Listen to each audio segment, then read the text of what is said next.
6. I started earlier. Thursdays are my day to fast. And I chose today to fast, Thursdays to fast, because it's such a full day. Yes, it is. I start at 9:30 in the morning and I'm just bang, bang, bang, bang, bang, right on through till at least 3 o'clock. And today it continued. It usually does. But I wanted to talk about act with faith. And I was always afraid to be religious because if I ever went religious, I'd be extreme. And I remember many, many years ago, decades ago, my sister and I went for a walk, and our 10-minute walk became a 2-hour walk, and so on. And we were talking about addictions, alcohol in particular, and some of our close people were alcoholic. And it is such an awful space to go in. And we looked at each other and said, boy, if we'd ever decided to be alcoholic ourselves, we would have been really good ones. I know it's funny and it's not funny. But that's the way I always felt about religion as well, because religion for me is a lot of it man-made constructs. If you want to go with the spiritual, then that's fine.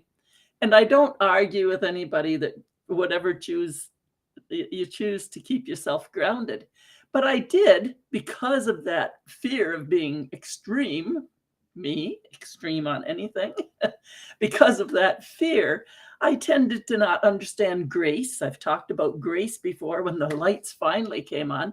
And faith, I thought, well, that's restrictive. And belief, well, I was okay with belief because what do you believe? But I always had this little battle going on over, decades ago. Again, everything's decades for me. But I always had this battle going on about faith. Then I'm going to be going totally crazy in religion. And it isn't any of that at all. As I've been able to explore it and then discover grace and understand belief in its deepest, then faith is that belief in what you can't see. Now you're going to say, well, Sandra, that sounds religious to me. Belief for me is Sandra is over here has become, I'm always becoming, as you are too. I am not the same person as that little farm girl. I'm not the same person that had the first, those babies. I'm no longer the same person who had that first job, waitressing after teaching, like it's crazy. But the essence of me is there, absolutely. I love to play. I love to sing and dance. That's to me why I'm here.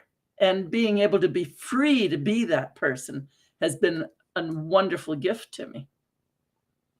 But even as I was starting into my teaching, I knew I was going to be a teacher. And so I became the teacher. And I behaved my way into the teaching. And in that behaving into the teaching, that meant I had my school grades to get. I went to teachers college, and then I was the beginner teacher. I was on probation. So I was becoming all that time. Now, when I finished with the teaching and went overseas as a military wife, then there were no teaching jobs when I got back. But I could see myself as that military wife in a foreign country, still looking after the family and making a life. And so I became. When I returned, I ended up waitressing for 6 years. Waitressing, and people would say, Sandra, what are you doing here? And I said, well, people come in the door, and if they're happy, I keep them happy. And if they're not happy, I get them happy. They're here to be served and to feel good. So see, we're operating in faith all the time, in a belief all the time. This is what we believe. This is what we're behaving ourselves. And here we are behaving ourselves into that actual becoming. I know I might be going around getting dizzy again. But to have faith and know You know, when you turn on the electrical light, you flip the switch and you have faith that the light will come on. Now, if you hear a pop, you'll say, uh-oh, I was having faith in that bulb that it would last. I was believing it, but there it blew, so I have to put the new bulb in. But we have faith in all kinds of things. We turn the tap on, we expect nice, clean water. That's faith. That's belief.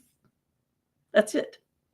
So when I was able to stop fussing around about, oh, I might be a religious fanatic and I don't want to be that, blah, blah, blah. Once I was able to leave all that, I was able to just set it aside and believe.